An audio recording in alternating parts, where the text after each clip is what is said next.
Have you ever stopped for a moment and asked yourself how you compare financially to the average person? Have you ever wondered if you're ahead, behind, or maybe right in the middle? Most people never really pause to think about it, but once you see the numbers, it's eye-opening. Some of what you'll hear might surprise you, some of it might scare you, and some of it might even make you feel a little better about where you stand. But make no mistake, the numbers reveal why so many people struggle and why only a few manage to break out of the cycle. The real shock, though, comes later when we get to credit scores. So let's walk through the financial life of the average person. And as we do, I want you to compare yourself. Think about your paycheck, your savings account, the bills that pile up at the end of the month. Imagine where you fit into the bigger picture, because you might think you're doing badly, but the average person may actually be much worse off than you imagine. On the other hand, you might also see just how dangerous the average path really is and why you cannot afford to follow it. Let's start with income. When the average American goes to work, puts in their hours, and collects that paycheck, what are they actually bringing home? According to the latest numbers, the median income for a full-time worker is about $1,041 per week. That's around $52,000 a year, which breaks down to roughly $26 an hour before taxes. To some people, that number feels decent. To others, it feels far too little. But this is the middle. Half the people in the country earn less, half earn more. And that's for an individual, not a household. A household may have two earners, so the combined income can be higher.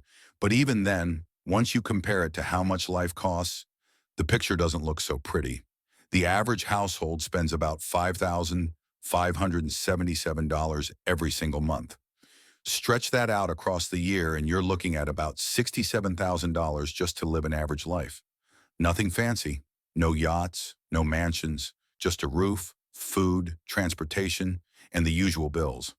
Break it down further and nearly $1,900 goes straight to housing every month. That's a third of the entire budget gone instantly. Food eats up nearly $700. Transportation swallows another $900. More than half of all income is gone before utilities, insurance, medical expenses, clothing, or anything fun even enters the picture. Now here's the real concern. With spending like that, how much are people saving? The answer is almost nothing. The average savings rate is around 6% of income. That means if someone makes $50,000 in a year, they're saving only about $3,000. That's barely enough to cover a small emergency, let alone a job loss, a major medical bill, or retirement. And speaking of retirement, this is where the numbers start to shock people. The median retirement account balance among adults who actually have an account is only about $65,000. That's not per year. That's total.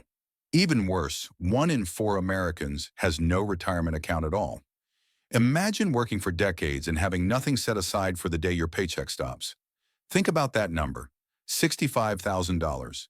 If someone retired with that and followed the safe withdrawal rule of 4%, they could only pull out about $2,600 a year. That's barely $200 a month. Try living on that. It's impossible, and yet this is reality for millions of people. When you look at retirement savings by age, the numbers don't improve much. People under 25 have a median balance of less than $2,000. Between 25 and 34, it's only about $14,000. By the time people reach their mid-30s to mid-40s, balances rise but still nowhere near enough to retire on. Even among those already over 65, the median is only $88,000. That sounds like more, but spread across 20 years or more of retirement, it disappears quickly. Experts say you need at least $500,000, closer to $1 million, to retire comfortably, and most people aren't even in the same universe as that goal.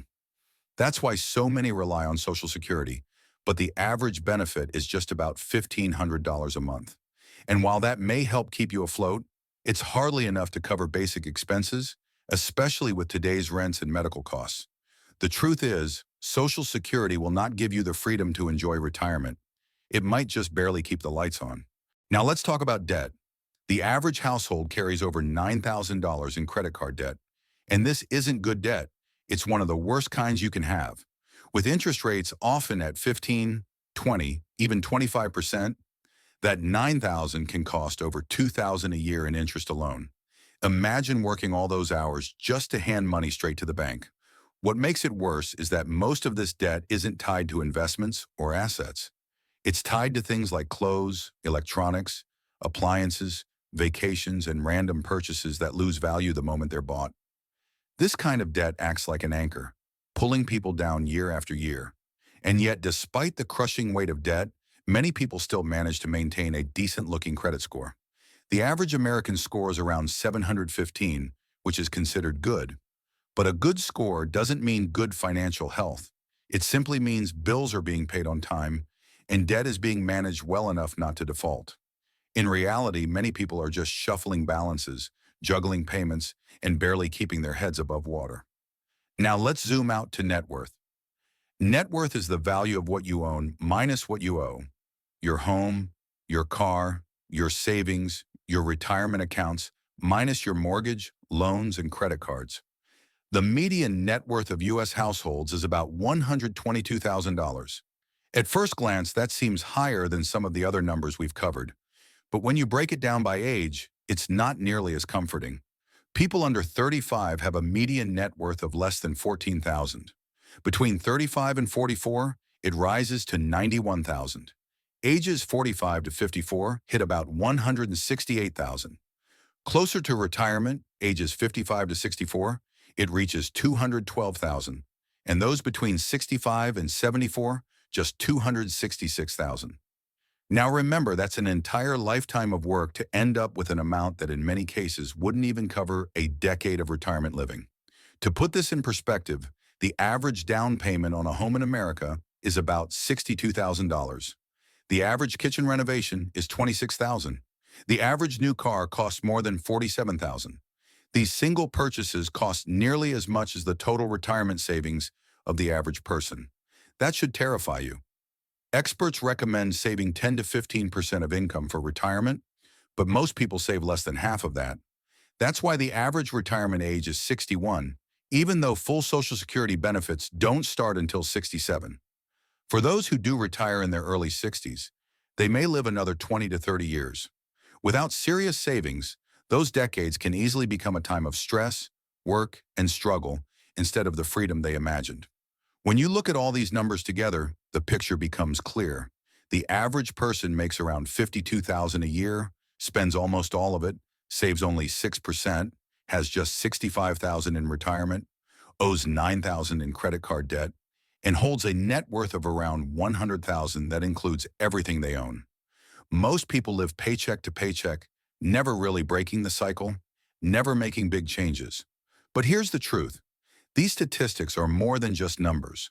They're a warning. If you live like the average person, you'll get average results. And average results are not enough. So take this as motivation. If your savings are already higher than the average, keep pushing forward. If your debt is lower, keep it that way. And if you're behind, don't panic. But don't ignore it either. Start small. Save more than 6%. Avoid credit card debt completely. Grow your retirement account steadily. Focus on increasing your net worth year after year. Because here's the real secret. You don't need to be extraordinary to be ahead. You only need to avoid being average. Thanks for watching InvestingFlix, where smart money learns smarter moves. Subscribe for more insights that grow your wealth.